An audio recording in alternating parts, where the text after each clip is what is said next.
Hi, I'm Mitch Gallagher. Welcome to Sweetwater's iOS update. This time out, I've got a remote control for your iPad and iOS devices and an app for creating sample-based music. Let's get started.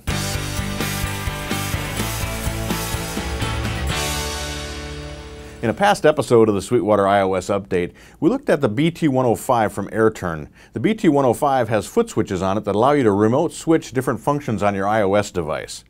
Now AirTurn has come out with the DIGIT. The DIGIT is a handheld version of the BT105 that can also be connected to foot pedals. The DIGIT is very similar to the BT105. It connects by Bluetooth to your iOS device, and it has inputs for connecting foot pedals. It comes with cables, so you can just plug any foot pedal right into it. But it also has switches on the front panel, so you can use it as a handheld remote.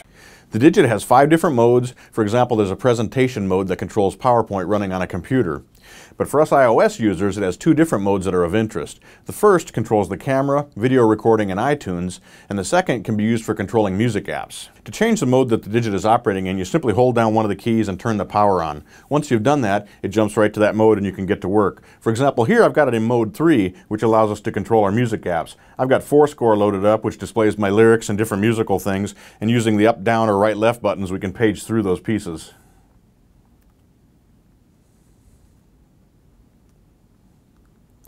Now you can use that either handheld or, as I mentioned before, you can plug foot switches in and use those to control what's happening on the screen. So that's mode 3 for controlling music apps, but in mode 5 we can take control of other functions. So for example, to take pictures with your camera using the DIGIT, simply open up your camera.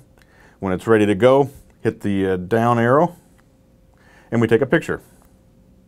Simple and easy. It's great if you're taking shots of yourself doing a presentation, something you want to upload somewhere. Works very well for doing that. You can do it with a foot switch or with the front panel switches that are on the DIGIT itself.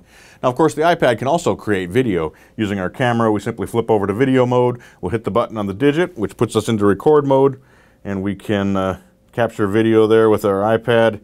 Click the button again, stops recording, and drops the video into our library. We can also use the DIGIT to control iTunes. Here I've got iTunes loaded up. We can use it to start and stop songs. We can control the volume by using the up and down sliders. We also can choose the previous or the next song.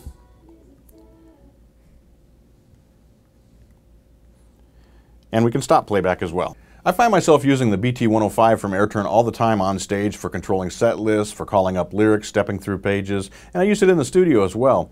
But the DIGIT goes so much further with all those extra remote control functions. You can load it onto the BT105 pedal board and plug foot switches in it, or use your own foot switches, control it from the front using your fingers. Whatever you want to do, the DIGIT works great, and it's an ideal remote control for iOS devices.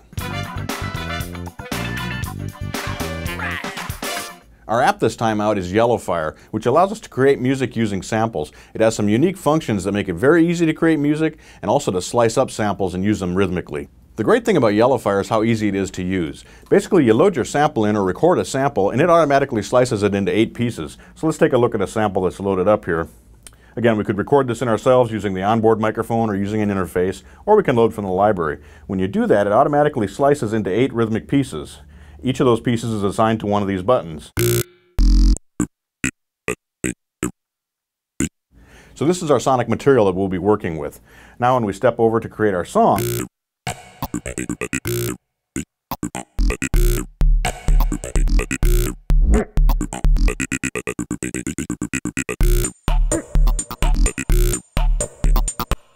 so what we were listening to there is a demo track that comes with Yellofier. It was created by Boris Blank from Yello. But we can create our own songs as well. So let's go back here. We'll go to Save Load. We do that, we can load up a new song, which basically is a blank song. Once that's loaded, we'll go over here. We can go to Edit Song. Everything is blank. To create a new pattern, simply press the button, and it comes up with our 16-step grid here, and our 8 sound samples are loaded here. We can use either what was recorded, or we can step through one of the libraries. To load a sample into a spot, we simply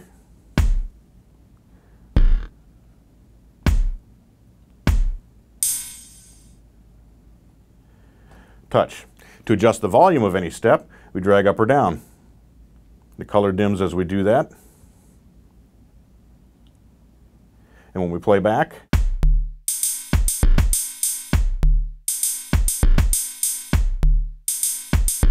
but we can go beyond this as well. There are 8 different effects types here. And we can load an effects type on by simply touching on it and then touching on a step. Let's take this one.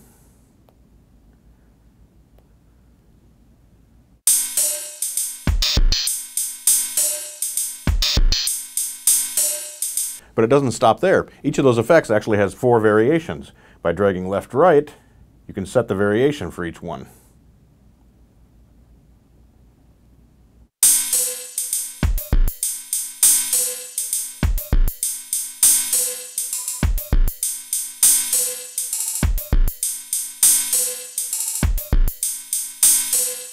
If we make a mistake and we want to change things, just tap on it and it will actually disappear. So we can clear that out, or we can insert a blank space. So it's very easy to create patterns. Now once you have your patterns created, they show up here in our song arrangement. We can copy those by dragging them. And again, we have 4 tracks, so we could have 4 separate patterns playing, each with its own sound bank playing as well. So we could go back here and create another pattern using a different sound library.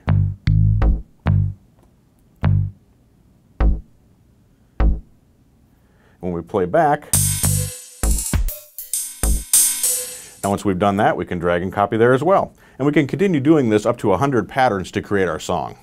As you can see, working with Yellofier is very fast and very easy. With that 16-step sequencer, you can create complex patterns, 4 deep with different sound libraries loaded into each track. So a lot of different tonal variations there, add the effects in. We have a lot of power, yet it's so simple to operate. Once you've finished a song, you can of course save it, and then you can email and upload it as well. So if you want to take it into your computer or send it to a friend, you can do that.